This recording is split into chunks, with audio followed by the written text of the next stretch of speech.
This is Damian Macy, and I'm interviewing today for the Marshall Oral History Project. And I'm at Pat McCammon's house out at 117 Aspen Street, and we're at her dining room table. And I'm excited today to have her participate in this project. And we'll just start by asking Pat, give us a little background of where you were born and your early days in Marshall. Well, to be perfectly honest, I was born in Marshall, Illinois. As a matter of fact, the house still stands where I was born. It's 505 Ash Street. And my parents were Charles and Agnes Treff. And I had two brothers and a sister. And I was on the tail end by about 9 years. So I was spoiled, not with things, but with love. So I was fortunate. And where did you go to school? Well, I went to the North Side School in Marshall, and then of course I believe we were the first class to be at the junior high. That was after at that time, new school was built after the old one was pretty much destroyed, and then went to Marshall High School. Do you have any particular or fond memories of those early school years in Marshall? Yes, it was very interesting, especially when you think about from today's world. The North Side School, and I think the South School as well, there was a basement. The restrooms were in the basement.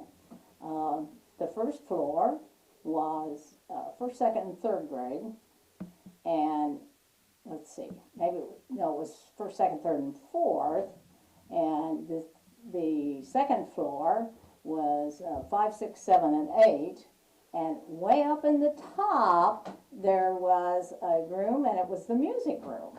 So I'm not sure how we handled the handicap accessibility, but I honestly, in my time there, I don't remember anyone being handicapped and not being able to do the stairs. I went to that same school, and I remember those levels, and even most of the teachers that were there at that time. Yeah, me too. In your childhood, you must have had some interesting neighbors and all, and that neighborhood you recall back, and compare that today. How's that neighborhood changed? Well, actually, let's see, 1, 2, 3 houses are still there, besides the one that I was born in. Miriam Cole, whose father was Fenton Cole, Cole and Cole Abstracting. They lived across the street, and Miriam had, if I remember correctly, a couple of brothers. And across the street on the corner of 6th and Ash, the Carrolls lived there. He was an official with the Ohio Oil Company, and he and his wife and daughter lived there. And then right next to us on the corner of 6th and Ash, people by the name of Schofield lived there. So those places are, the Cole house was replaced and rebuilt several years ago now. But otherwise, there's a new house on the west side, and so basically that was pretty much it.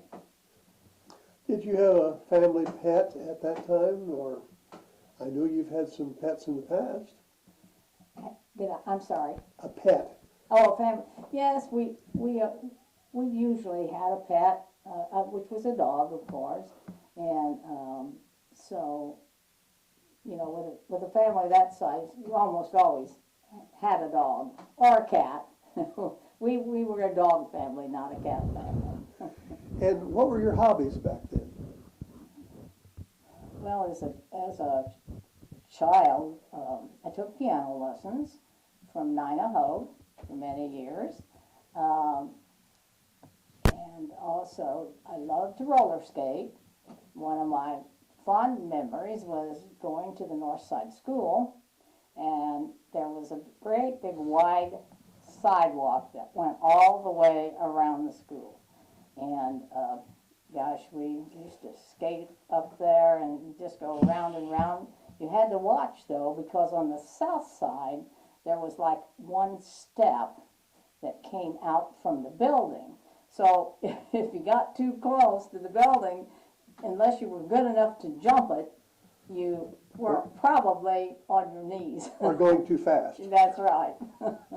I do remember that. You had moved away from Marshall. I know you're married, and you might tell a little bit about your marriage, and then you moved away from Marshall and lived away sometime, and then moved back. Right, right. Joe McCammon, we were high school friends. We dated, well, a few times, but nothing major. And he went into the Air Force after high school, and he was a year older, and I went to work after I graduated in Terre Haute at the Ohio Oil Company. And he served his time, he spent 3 years of that time in Italy. And so he came home in late October of 1958. Happened to run into one of my brothers downtown and asked if I was still available. And my brother said yes. And so he called me up, and we went out for every night for 3 weeks straight. And that was pretty quick. My kids and grandkids laugh at that. And then we were married in July of 1959. So. And you have a couple children. Yes, we sure do. Our son David was born in 1962, and our daughter Connie was born in 1965. When we got married, we moved to Ohio, and both worked at the Ohio Oil Company home office in Findlay, Ohio. And then Joe had decided, when he first came home, he went to Eastern Illinois. He wanted to get a degree, and he went the first quarter, and he said, since he had already been in the service, he was a little more mature, so he decided that wasn't the life for him. So we both, as I say, we went to work, and I transferred as much as you can transfer back in the 50s, and early 60s. No female could be transferred. So when I had to leave my job in Terre Haute and then go to Findlay, be re-interviewed, and then it was accepted there. So females at that time just couldn't be transferred. That was a no-no. That Joe had gone there after he left Eastern, and so after a year there, we went home for lunch one day, and he said, I hope you don't mind, but he said, I've kind of made a new decision. And I said, well, what's that? And he said, I think I need to go back to school. And so I said, well, if we're going to do it, we better do it now. And so he did. He went to Bowling Green State University, and he did graduate from there with a degree in journalism. And so that started a long career for him, and the two of us then, of course, worked together. I was after the kids were born, I was a stay-at-home mom. I was very fortunate. One of Joe's jobs that he truly enjoyed was working for Ford Motor Company, and he did publication work. And unfortunately, times got a little tough with the union struck, and his job unfortunately was redlined, and so gave him a choice. He could go to another department and work there. They wanted him to stay, but that was not his love. And so we eventually, well, actually, then Ford also had a newspaper in another division. It was the only one left besides the one that went to every employee. And so they interviewed him and asked him if he would do that job. So we went to Ypsilanti, Michigan, and we were there, and he edited and that employee newspaper. And from then one day he went to work and he saw a list, and his job had a red line through it. But I remember as a youngster, there was a small magazine called Ford Times. Yes. Neat little interesting thing. Yes. Was he involved with that? No, he was not. He was not. We always enjoyed it, but as with a lot of things, that went by the wayside too. And it was too bad because it had a lot of interesting stories and not, about people and their vehicles, and it was just very interesting. Very interesting. So what brought you back from Michigan to the Midwest and finally back to Marshall? Well, actually, we left Michigan and went back to Indianapolis, which is where he had been originally. And we were there, and he worked a couple different places there, most always in publication work, which is usually the first to take a hit if times get bad. That's one of the places that always gets hit. And for a long, long time, he had said that his ultimate dream would be to come back to his hometown and have a weekly newspaper. And so we talked a lot about that, thought about the kids and bringing them up in the city as opposed to the kind of life that we had as youngsters. And so we went down to Crawford County first, and he worked for the daily paper down there, and he also did a lot of photography work, and we worked together on that. We did tons of weddings. I'd hate to guess how many weddings we did. Lots of sports teams, and it was always my job to get people organized and ready, to go. I went back to work at the Ohio Oil Company, which at that time, they changed their name to Marathon Oil Company. So I worked in their Bridgeport office, and then I worked in the legal department in Robinson. So that was a new experience. I enjoyed that a lot. Worked for him. Very nice man. Very bright. Very, very good to the people that worked for him and with him, and learned a lot. And so Joe and I worked together, and then we also, in a partnership with a gentleman that lived out of town in Crawford County, we actually started a paper called the Crawford Press, and it kind of rankled the local daily newspaper, and so they made it pretty difficult. But in the meantime, Joe had decided that, he said, let's go up to Marshall. He said, I think that's where I'd really like to be, as far as doing what I'd like to do. So sure enough, we discovered, first of all, we also had a print shop. And believe it or not, I ran the press. And that was another interesting aspect too. Learned a lot. Learned it by the School of Hard Knocks.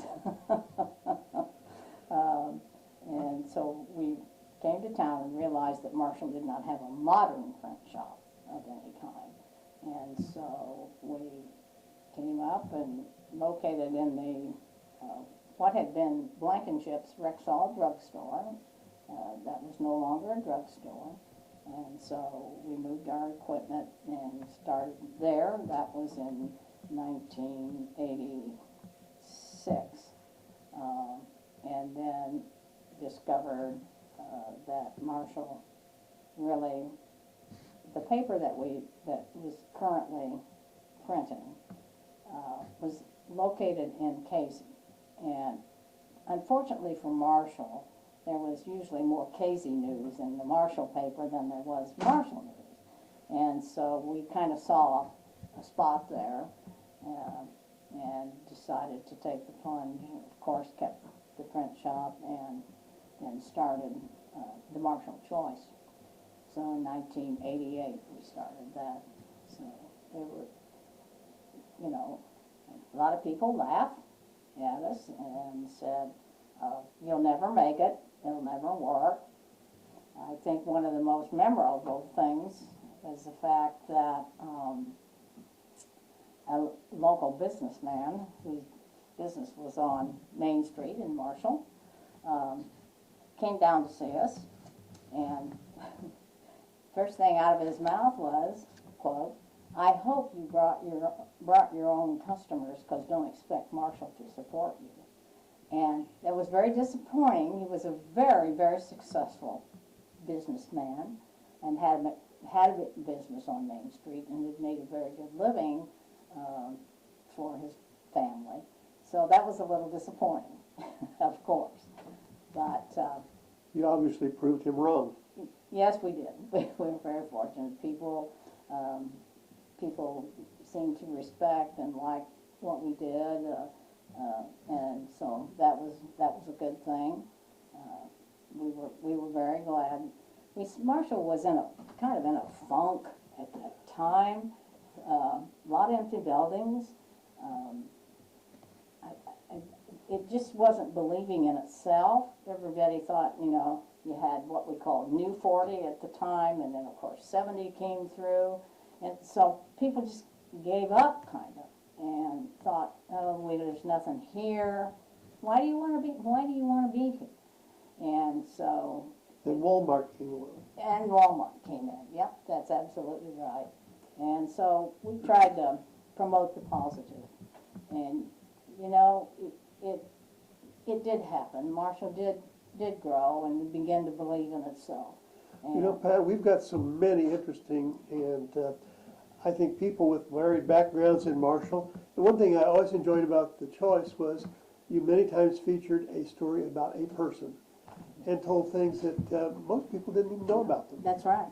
We had Joe's philosophy was everyone has a story, and a very nice businessman in Marshall, and we thought a lot of, and Joe had done a story on him. He was a very interesting individual.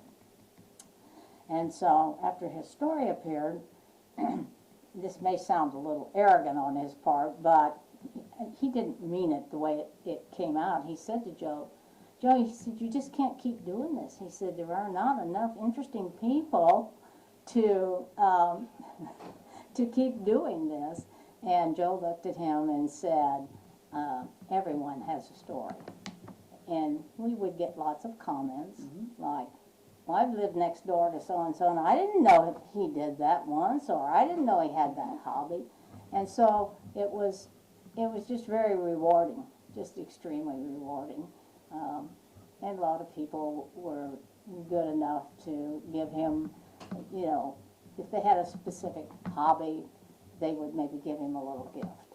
And we have several of those things around the house, and which brings back memories, of course. And we were always very appreciative of that.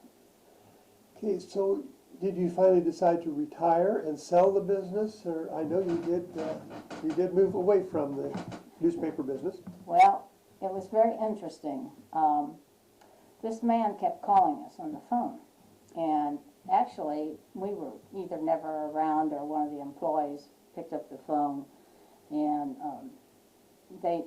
we just thought he was a broker wanting to sell our business for us. Well, we weren't interested in the least. So he kept calling and calling, and one of our employees said, boy, I wish you guys would call this guy back, because he's about to drive me nuts with all these calls. And then one evening he called here at home. And his comment was, my name is so-and-so, and he said, I want to buy your business. Well, Joe just kind of laughed, and, you know, when you have a small business in a small town, there's always some broker in Timbuktu that can get you $1 million for your business. And so he said, I'm serious. He said, I do. He said, I have bought your competitor.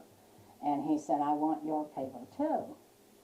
And so Joe, they talked for a long time, and so Joe said, well, you know, if you're really interested, you put it in writing and send it to us. Guess what? He did that. And so... He did and you did? He did it. And so we thought, to be honest about it, we weren't quite ready to retire. Marshall had been good to us, and we were enjoying it. But our attorney and our accountant said, look, you better think about this pretty strongly, because when you're ready, there may not be somebody ready.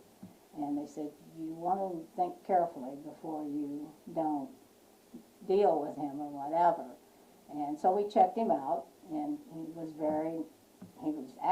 known nationally, to be honest about it. He'd been involved with Chicago Sun-Times and I don't know, several. I mean, he was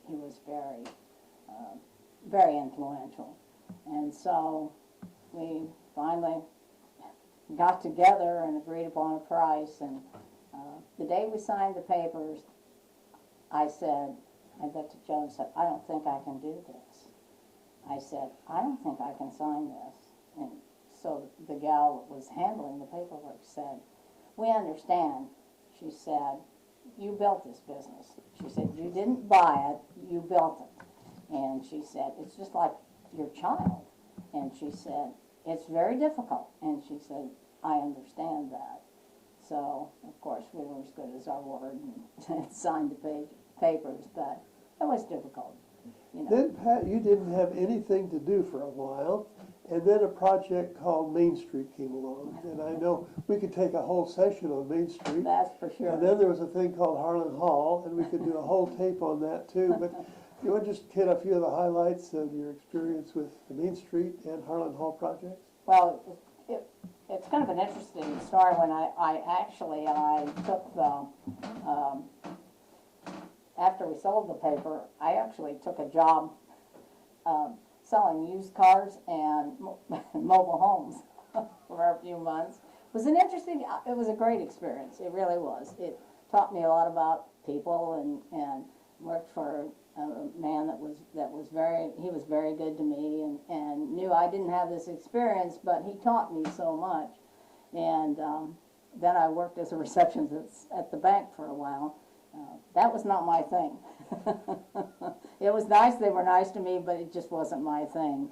And in the meantime, I'd been volunteering, just like yourself, at a program called Main Street. And so we got that up and running, and I had the distinct pleasure of being the first director. It was great. It was a wonderful experience, Main Street, just a great program, and Marshall began looking better and being better. We actually got the streetscape going because of being involved with Main Street. I think that was a major turning point in not only appearance, but maybe even the interest and feeling of people Yes. being more positive about Marshall. That's right. And you know, Damien, we had a great volunteer team, and they were people that just believed, like we did, that Marshall had a lot of good attributes, but they just hadn't been brought to the forefront.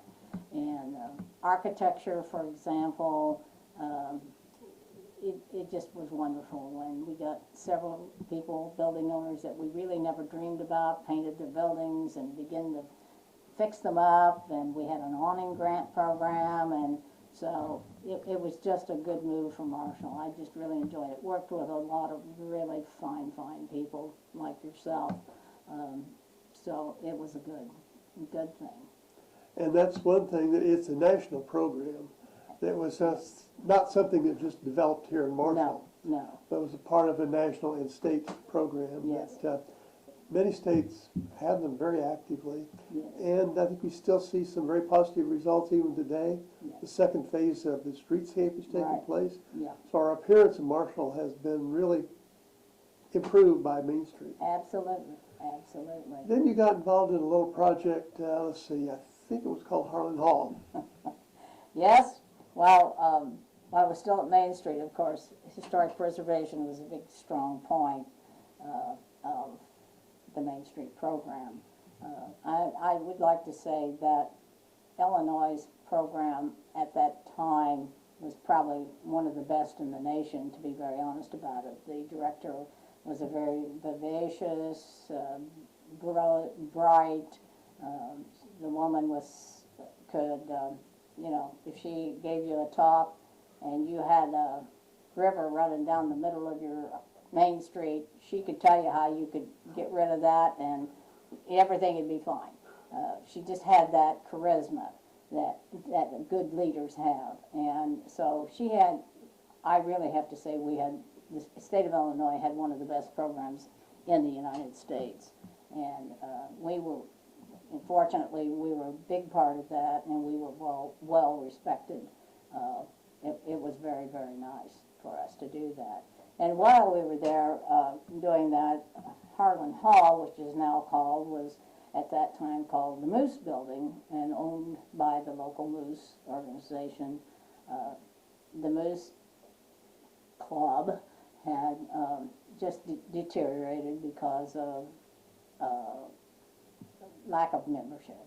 And so they wanted to sell it, and Main Street wanted to buy it and preserve it.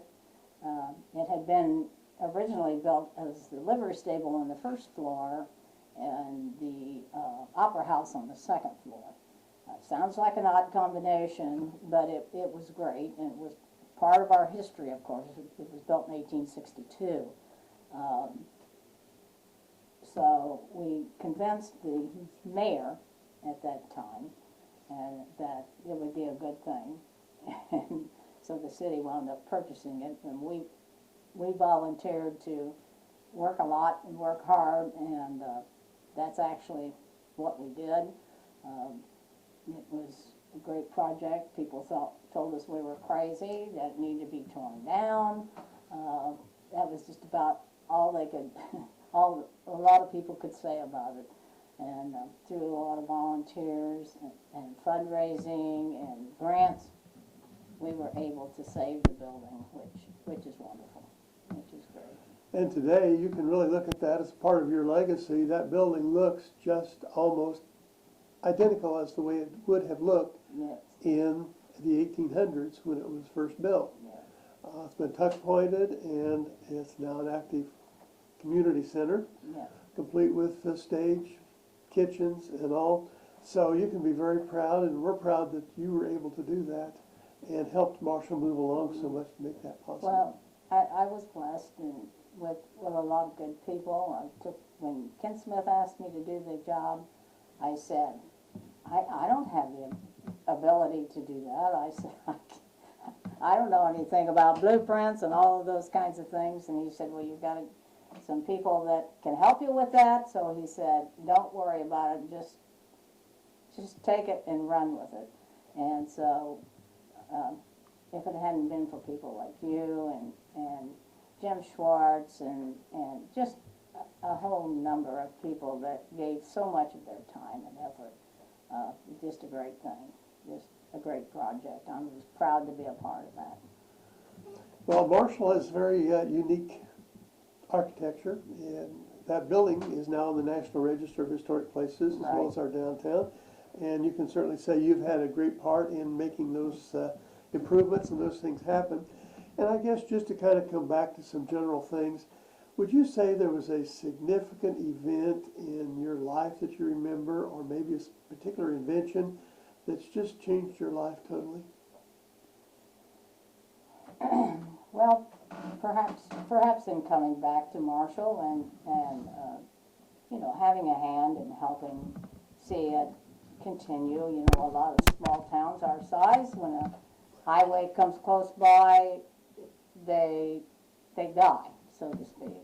And I'm just so glad that, you know, we had a part in that, with the positive impact of the paper and being able to volunteer, you know, health reasons, you know, sometimes you never know, but was blessed with being able to help and work with some just really great people, you know.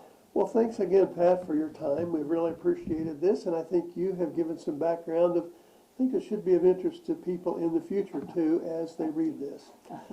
And we want to thank you for your time and your input. Well, thank you. I appreciate that. I'm not sure it's all deserving, but I appreciate it and I'm glad to be a part of it.